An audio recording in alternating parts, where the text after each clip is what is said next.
अस्सलाम वालेकुम फ्रेंड्स, आज हमारा टॉपिक है plaster of Paris. How to use damp wall. Plaster Paris इस्तेमाल करने का तरीका। पहले आपने करना यह है कि जिस जगह पर आपने प्लास्टर ऑफ पेरिस को अप्लाई करना है, आपने उस जगह को अच्छे तरीके से साफ़ कर लेना है। ब्लेड की मदद से आपने उसको अच्छे तरीके से साफ़ कर लेना है, ताकि उस पर जो ये दीवार के ऊपर सीमेंट वगैरह के एक्स्ट्रा और ये डैम्प वगैरह है, इनको अच्छे तरीके से साफ़ कर लेना है।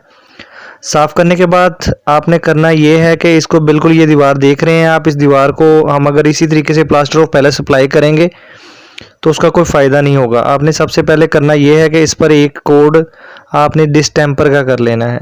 वो इसका फ़ायदा ये होगा कि इस पर जमी हुई डस्ट वगैरह या कोई भी सीमेंट के जो ज़र्रात हैं या रेत के ज़र्रात हैं, वो उतर जाएंगे और दीवार साफ़ हो जाएगी।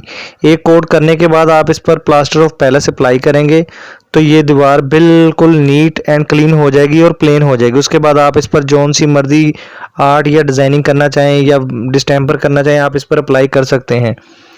तो ये डिस्टेंपर हम लोगों ने इसको बिल्कुल जिसको कहते नहीं, पतली लेयर में हमने इस पर अप्लाई किया है। प्लास्टर ऑफ पेरिस मिक्स करने के लिए सबसे पहले आपको प्लास्टर ऑफ पेरिस को ज़मीन पर निकाल लेना है। ये आप पानी देख रहे हैं, इसमें हमने ग्लू मिक्स किया हुआ है। इससे ग्लू मिक्स करने का फ़ायदा ये होता है कि ज़रा मजबूती के साथ हो जाता है। कुछ लोग थिक कंडीशन में ग्लू यूज़ करते हैं, लेकिन वाटर के साथ क्वांटिटी आपने इतनी रखनी है कि इसको ज़्यादा मिक्स नहीं करना और पानी का इस्तेमाल ज़्यादा हो, मतलब कि प्लास्टर ऑफ पेरिस में पानी का इस्तेमाल ज़्यादा हो। जितना ये लिक्विड फॉर्म में होगा उतना ही ये अच्छा प्लेस होगा। तो लेकिन करना आपने ये है कि प्लास्टर ऑफ पेरिस को अच्छी तरीके से मिक्स नहीं करना है, इसको बस आपने ऐसे थोड़ा सा इस फॉर्म में रखना है कि इसमें लिक्विड ज़्यादा हो। ज़्यादा लिक्विड इस्तेमाल करेंगे तो ये आप अप्लाई करने में आसानी होगी।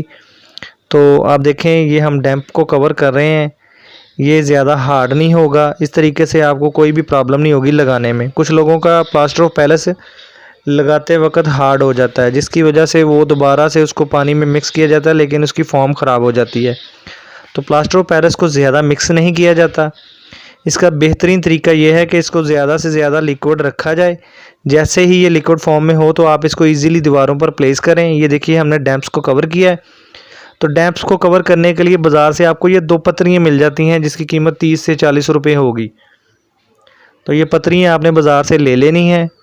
हमने पहले इस पर डिस्टेंपर अप्लाई कर लिया। डिस्टेंपर अप्लाई करने का फ़ायदा ये हुआ कि ये देखिएगा बिल्कुल मैचिंग हो गई है दीवार के साथ। तो प्लास्टर ऑफ पेरिस से आपको पता है काफ़ी चीज़ें मतलब कि डिज़ाइनिंग में भी होती हैं। ये क्ले भी बनती है, बच्चों के टॉयज़ भी बनते हैं, प्लास्टर ऑफ पेरिस के ही बनते हैं। तो इसको आपने ग्लू की जो मकदार होगी उसका ज़रा इस्तेमाल ज़्यादा करना है, ताकि ये वो चीज़ है जिससे आपकी दीवारों में डैम्प जो है वो दोबारा ख़राब नहीं होंगे। अगर आप ग्लू की मकदार इस्तेमाल नहीं करेंगे, केले पानी के साथ इसको लगा लेंगे तो ये चाक की सूरत में उतर जाएगा। ग्लू से दीवारों में इसकी पकड़ हो जाती है। प्लास्टर ऑफ पेरिस लगाने का फ़ायदा ये भी है कि इससे आपकी दीवार बिल्कुल प्लेन और स्मूथ हो जाती है। वाल पट्टी भी इस्तेमाल की जा सकती है, लेकिन अगर आप वाल पट्टी की कॉस्ट नहीं बर्दाश्त कर सकते या आपको ज़्यादा कॉस्ट लगती है तो आप प्लास्टर ऑफ पेरिस, इसका पैकेट 35 से 40 रुपये में आपको मिल जाएगा। प्लास्टर पेरिस और वाल पट्टी ये दोनों सेम चीज़ें हैं, इनका सेम रिज़ल्ट है, लेकिन कॉस्ट में थोड़ा सा फ़र्क है।